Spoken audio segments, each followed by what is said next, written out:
Hello and welcome to Pumpkin Spice Podcast. Happy Halloween. I'm Rob Schulte. I'm Brittany. Hi. Brittany, today's a special episode because we don't have to talk about Chucky. Child's Play. Oh. Yeah, the Chuckster. Dale ma und ga. Oh wait, no, I was trying to do the Chucky chant, but I ended up just doing the chant from Temple of Doom. Ugh, common mistake. Non-English chants. That's okay. That was a wild, wild ride. I was screaming the whole time, and I wasn't even directly involved. Yeah, but you have been directly involved in a lot of the bonus episodes lately, yeah. which is great to have you on a public episode, public-facing, that is. Yes, that's so true. Welcome to the public. Wow, you got mentioned in our Apple Podcasts, what do you call them, reviews, those things we really want people to do all of the time. Like, more so than me or Graham ever. They're like, you know what? We heard her on an ep. Get her on more. Well, and it's funny because when you told me that, I was like really embarrassed and being like, I immediately reached out to a couple friends and said, how dare you? You're embarrassing me in front of my friends. And they were like, I didn't do that. You're crazy. And I was like, my screen name isn't I Heart the News 69.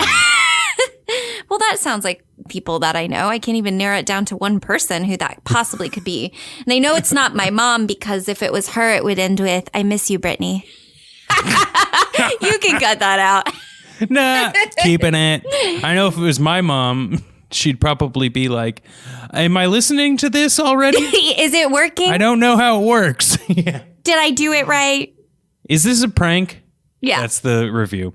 Brittany, before we get into today's episode being special because it is a TV show, Pumpkin Spice Podcast, super crossover, Monster Mashup. Yes.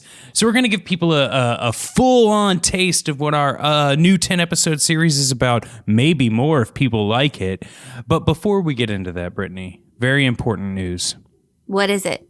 I'm fostering a dog. Yes.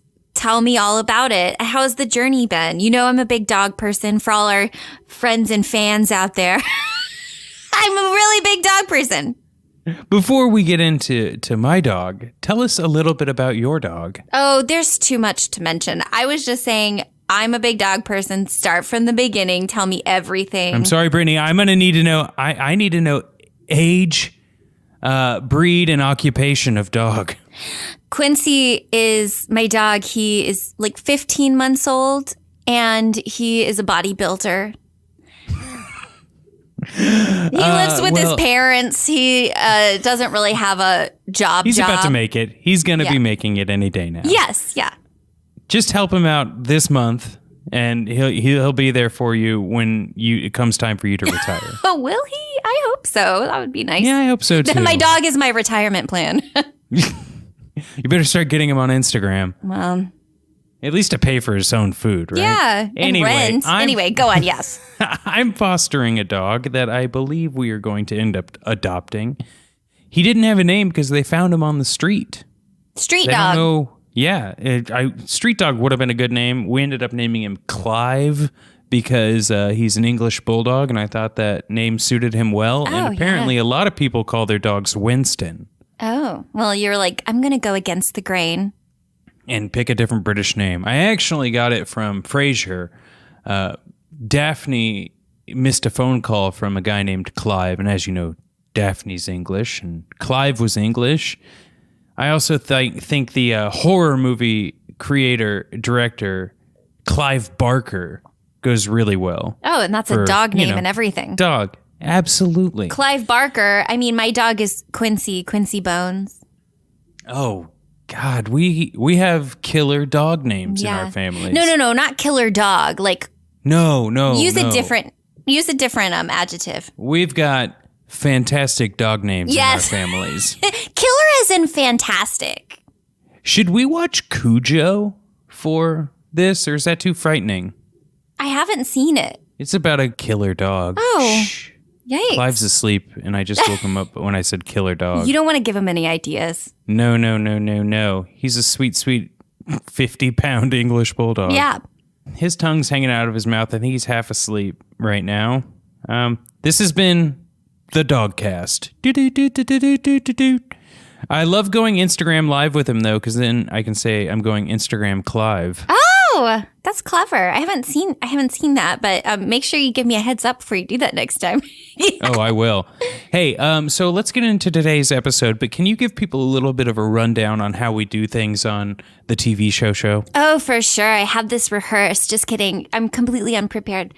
Basically, we go through an episode of a television show, scene by scene. We psychoanalyze it to the death, and we find all of the little blips and things. Because see, I told you I didn't plan this. The blips and beeps and the doots and the dats? Of note and things of not of note. And then noticing things in the background, being like, "What's that?" You know. Oh, I had a couple of those for sure on today's episode. Goody gumdrops! It's my favorite, but we just kind of have fun with it. But it's very consecutive. So why don't you say we get into our very spooky episode today, season 2, episode 6 of Home Improvement, titled "The Haunting of Taylor House." You know what's fun about this title is that this month, just the other day, Netflix released their new series of The Haunting of Hill House. Ooh. So everything's we're all synchronizing with this, and I swear this wasn't planned. Now, Hulu describes The Haunting of Taylor House as Brad and Jennifer plan to dress like Raggedy Ann and Raggedy Andy on Halloween, but she shows up with Danny and is instead dressed like him. Whoa, boring costume. Yeah. After Danny tries to ruin Tim's Catacombs of Terror, Tim scares him with the help of Al and Wilson. You know the problem with this episode description? Tell me. It just tells you everything that happens. It's called a spoiler. Yeah, okay, great. So Danny gets his comeuppance. I guess I don't have to watch the ep, but we're going to watch it anyway, aren't we? You know we are. Okay, let's hit it. All right, now we've even layer of mortar. It's time to float our brick. So we open on the set of Tool Time in the middle of an episode, as they are wont to do. Oh, it's bringing us right into, what is this, Brick Day? I guess. Oh, Al's all, Let me just level that out there for you, Tim. yeah, he's like, are you telling me you're few short? A few bricks short of a marble sack? Yeah, Whatever that phrase is. whatever it is. But what is going on here? What's the heart of this scene? Halloween, baby. Yeah. We got some Halloween going on. And as Al leaves, Tim pulls on a mask. Is it scary? And it's a pretty poor mask. No, it's junior high. I've saved up my allowance mask. Hey, that was a good $20. Well, sure, but Al's not impressed. Al is like, this is $20 of wasting my time, Tim. Yeah, it's not as if he's on the clock, but go on. So you're paying me to not scare me? Hey, I'll take it. Yeah, there's a little joke here where Tim runs away screaming when Al says he's Al. Not very funny. Nope, not really. But are we here to dissect the humor, or are we here to dissect the human? Oh, why can't it be both? Oh, it could. But it's also, I guess, pumpkin carving day along with bricklaying day at Tool Time. Double whammy. There's a dude in the front row when they start showing off their pumpkins. Well, when Al specifically shows off his Bob Vila pumpkin, that does the Arsenio Hall, like, woo, woo, woo, woo, woo. Classic. And everyone else is just firing away hand claps. But this guy's got the mullet going. He's so happy to be there. But wouldn't you?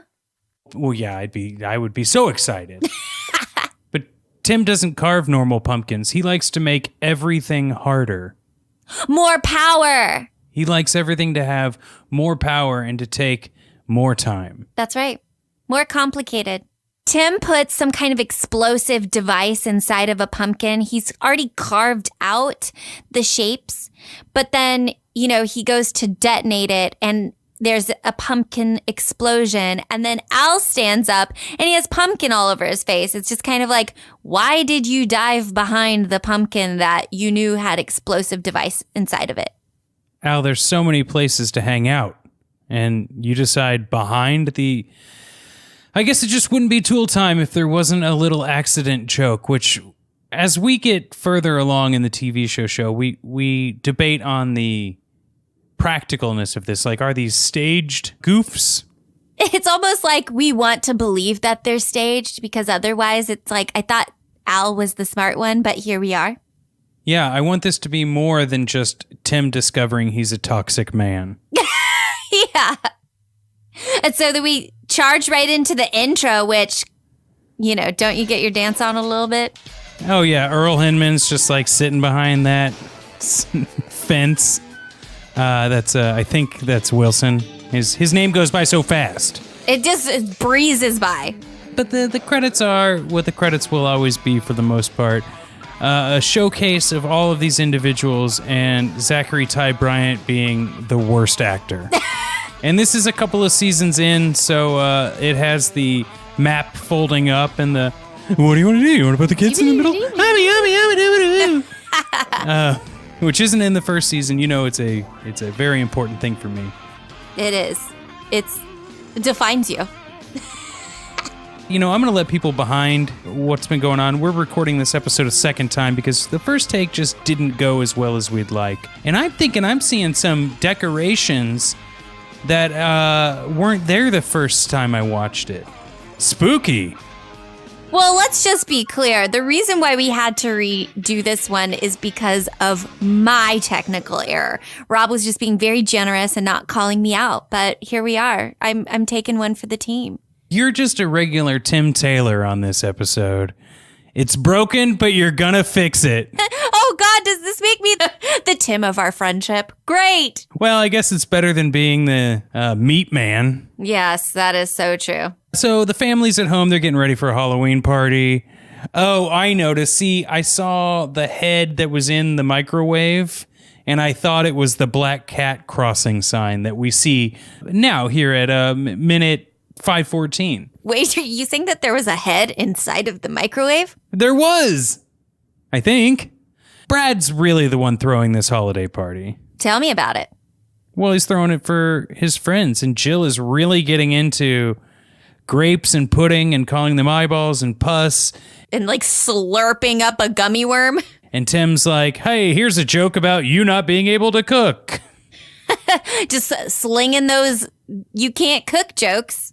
Because Jill is, about to get her doctorate. Yeah. Actually, this is still one of the placeholders of her, like, finding what she wants to be in her career life. You're right. She's on her own timeline, okay? She'll get there. Yeah. Tim is making a haunted house in the basement. And Randy has a very unique costume, but Brad comes downstairs, and he's dressed like Raggedy Andy. Blast from the past, am I right? You are so right. And also, it's like, why is a 13-year-old boy, he's like 12 or 13, right? Sure. Why is he dressed as Raggedy Andy? It's just, he's too old. When was the last time you even thought about Raggedy Ann and Raggedy Andy? It's been a minute. Brad obviously is not happy with this, but Jill's still helping pin the costume. And Brad, I'm just going to recite some lines here verbatim, okay? Verbatim. Brad says, I feel like a sissy. Jill says, you're not a sissy. You're going to look so cute together. He's like, I can't believe I'm doing this. Tim goes, Brad, a lot of times men do things they don't want to do, so the woman they're going out with will do things they don't want to do. What? Like what, Dad? Jill also would like to know. Yeah, like what, Tim? Tim swishes a drink around in his mouth, thinks about it a moment, and pulls himself right out of that hole. Get married, degrease an inch, and shave your back hair. All perfect things I've asked women. What? Anywho, we know what Tim's into. They may not go there on ABC TV, but we all know. Tim's a freaky deaky. Freak in the sack. One classic aspect of this scene is that Tim even squeezes in a I don't think so, Jill. Oh, man. I skipped right over that. The tables have turned. Jill's got to go pick up her costume. She's late. It's going to be spooky. She says it's going to be the spookiest costume ever. Yeah, which also, I don't know many Halloween rentals. I know they exist, but is that a thing as an adult? You're like, well, I'm not going to go buy the cheap costume. I better spend $100 for my kid's party. Yeah, well, I agreed because I have some friends that have like really intense costumes, like a friend that has like a banana costume. You know what I mean? Is this Tom Sandoval? How did you know? Wait, did he dress up as a banana? No, I just know he goes a little bit too overboard. Typical Tom. That's a Vanderpump Rules reference. Yep, Vander Pumpkin Spice Rules. Yes. I have a friend who has a banana costume, for example, and she wears it For every occasion. every occasion to the point where, like, last week she posted a picture of her wearing it and people are like, banana costume again? Well, at least she paid for and bought it rather than like renting a banana costume multiple times for $200. So Tim's in the backyard talking with Wilson. Whose jack-o'-lantern is him. You know, all of us carving jack-o'-lanterns of ourselves, but also with our physical prop humor. Yes. Tim's a little excited about his party, and he wants to tell Wilson all about it. He's borrowing a chain link, like an actual chain link, and a meat cleaver. I just can't stop laughing at this stupid ass jack-o'-lantern, though. He's got the fence in front of his face and everything. It's so absurd. Like, switch to the next scene now. So first of all, Tim's like borrowing tools from Wilson, even though they're Halloween props. Seems like all things Tim should have anyway. You're telling me you don't have, like, a link of chain? Like a long ass chain and a cleaver? Anyway, he comes inside, has a joke about having a splitting headache because the cleaver's in his head, and Randy's there in a Belly shirt. He's wearing a little vest with his belly button poking out, and I'm just like, what's happening? What character from 1001 Nights is Randy? How did the things that I wanted back when I was 10 years old come to life on television? Mark also comes downstairs, and he's got probably the creepiest costume.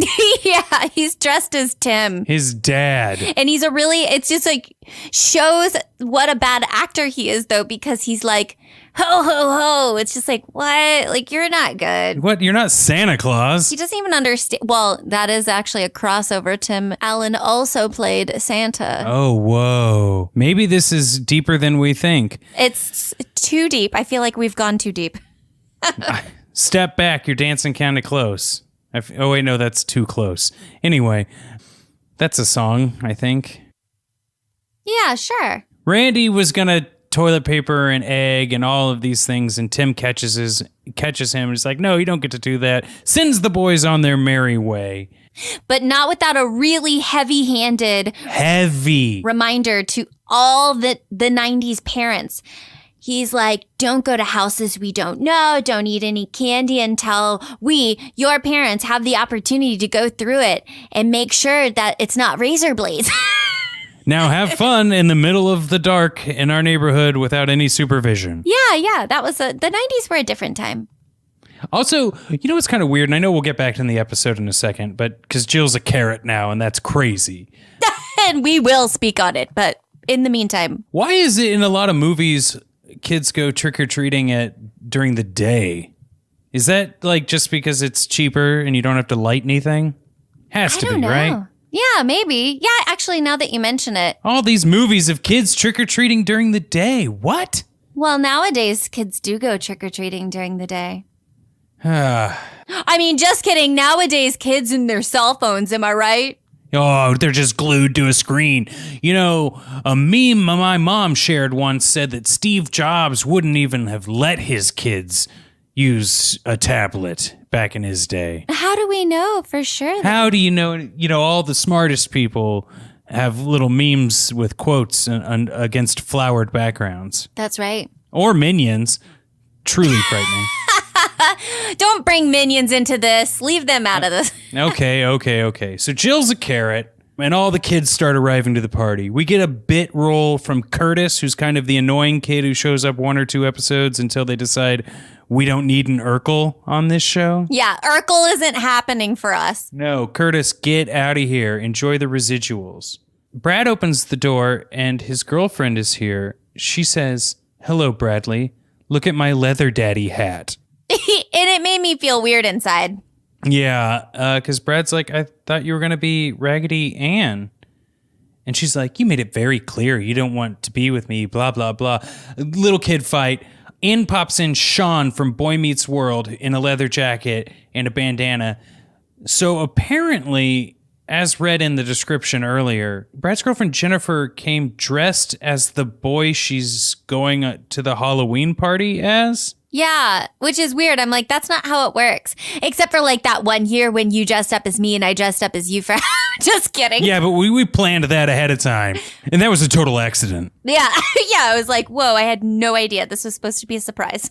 So this boy's bad news, right? Like, they're going to fill us in with some scenes of Curtis and some other stuff. But what we're supposed to learn here is that Brad's picking a fight with this guy because he's with his girl. But really, it's because he's got an attitude. Am I right? Brad's mad at himself. Because he's wearing a yarn wig. Well, true. We see that these kids are kind of just all hanging out, chilling. Sean's got a temporary tattoo, I hope. Jill's carrot costume, the zipper's stuck, and she needs Tim's help. He can't get it, and oh no, she's gonna have to go to the bathroom, but she can't get out of her carrot costume. So what do they do? He gets some WD-40, and in the meantime, Curtis tries to go to the bathroom, and then as Jill's zipper comes undone, she like chases after Curtis off screen and pulls him out of the bathroom. She like you can't take a child out of the bathroom. That's so weird. Also, the kids in the downstairs bathroom, you have like your adult parent's toilet upstairs. Yeah, complete with the nice toilet paper. Am I right? Yeah, don't let also, you're an adult. It doesn't have to get to that level of I have to go to the bathroom before you realize your zipper's stuck. Hey, speak for yourself. Well, I mean, accidents happen. I've pooed myself as an adult. It's not something I'm proud of, but it's happened. It's just real life, you know? I mean, it's never happened. I'm perfect in all ways. Yes. So we're outside with Brad. Brad's still got the wig on for some reason. He's sulking, which, like, yes, valid, you know? Yeah, but Brad, you don't have to be in that costume. You are at your house. We find out that Brad didn't pick Jennifer for kickball. And Tim asks why, and Brad says something like, because I wanted to win. Is that in this scene? He picked a different girl to be on his team, and he said that she's good and he wanted to win, so that's why he picked that girl. But, you know, don't you find that like to be a very grave offense? Like, wouldn't you be like, okay, but but why wouldn't you pick me? That's terrible. Yeah, it's also no one gives a shit, man. It'll be everything you talk about until lunch the next day at school. Yeah, exactly. Tim gives Brad a little lesson that I think was probably at the time like forward thinking, but also still a little bad. He says, tell her the 2 words, I understand. So if she says that she's upset, say, I understand. And that is kind of valid. But then, you know, he didn't give him any follow-up stuff. Or like the idea to like actually understand. Hey, we're not in this to like actually make things right. We just want the appearance of making things right, right? Yep. And this is all leading up to the point where all the kids visit Tim's like catacombs of horror or whatever they call it. Yes, yes. Brad has his little discussion. Tim's kind of listening in, and this is where he specifically says, I picked Elaine because I wanted to win. That's right. And Tim's like, Hey, don't do that. And Jill's like casually like picking up trash the slowest as humanly possible behind them. And I'm not sure if she was supposed to be listening in or just an extra in the background. And they make up. She apologizes for not coming as Raggedy Ann. And he's like, yeah, you're not as sorry as I am. And so she puts her leather daddy hat on him and make him feel better. And we finally get to the amuse bouche, what we've all been waiting for. Yeah. I was like, I don't know the right word, but I think you're about to get there. I was going to say accoutrement, but I think that's just like side things. And amuse bouche is probably like a dip. So anyway, they've changed the basement to a haunted house. And the kids are all playing along. They love having fun. Jill's being like, oh, spooky. I left something down here, blah, blah, blah. And all the kids get to the bottom of the steps, and then everyone's just like watching from the stairs. Yeah, a little bit unrealistic. Oh. Sean wants to let everyone know that this is totally lame and that he came to this party to shit on everything. Specifically, Tim the Toolman Taylor. I mean, I can't even understand why you would, like, as a child, come to an adult's house and be like, yeah, you mess everything up on your TV show. What is this, full time? I've seen your show that airs while I'm at school. Yeah, my absent dad apparently watches it. He doesn't have custody of me. Wait. Is this actually Sean from Boy Meets World? Oh, I don't think so, but I just thought I would, crossover. You know how we feel about crossovers. Oh, I think they can live in this world. All the kids get like frightened of Tim as a like Grandma Frankenstein monster character. Is this his like version of Mrs. Doubtfire? Yeah. Yes. They're living a lot of dreams here. Yeah, all of these things can coexist in the same universe. All of the other kids run off screaming, purely a mechanism because it wasn't that frightening. And they saved the best trick for last, where they show Sean from Boy Meets World a tool chest that has Al's head under a bucket, and he gets frightened, but doesn't, like, here's the thing about these sort of things. Like, they concoct it on television so that like someone would actually be scared about one of these things. And the domino effect is they see Al's like severed head with werewolf fangs. He growls at him. And then Mark is dressed up as a headless owl, not owl, as if he's missing his head on a kid's body. And then Wilson is a mummy attached to like wires that can fly in a basement. So first of all, this kid wouldn't believe there's a severed head. Okay, you get spooked like a jump scare, but then all of these domino effects are like things that would pull this kid out of it, not scare him more. Well, wait 1 second, though. Wait, well, hang on 1 sec, mister. No, I'm saying all of these things, all of your points, very valid, except for that's the thing at the very end. And it kind of was like, you're not allowed to do that. Is Wilson, he wraps his arms around Sean's neck. I'm like, you're not allowed to grab children like that. And so I'm like, Wilson, that's like a felony, probs. You know what I mean? Yeah. The funny thing that they try and throw on the end of this is that Al's afraid of spiders and no one will let Al out of the case. And then a tarantula is crawling across the case, and Al can't get to it. A tarantula in Detroit. Was Buzz from Home Alone living in this apartment? Well, crossovers abound, so you never know. And then there's some bloopers at the end, right? Yeah, you know how I feel about a good blooper. These aren't good bloopers, but, you know. It's just kind of boring chuckles. Yes. And then, does Heidi say something? Yes. At the very end, Heidi says, boo, really sexy. And it's just kind of like, was that the only part that they gave her the whole time? Like, she didn't appear in this episode. Yeah, just contractually obligated to have one line per episode. Yeah, if the word boo could be considered an entire line, I guess it could. Boo. You got me straight tripping, boo. That was in that movie with Eugene Levy and Queen Latifah.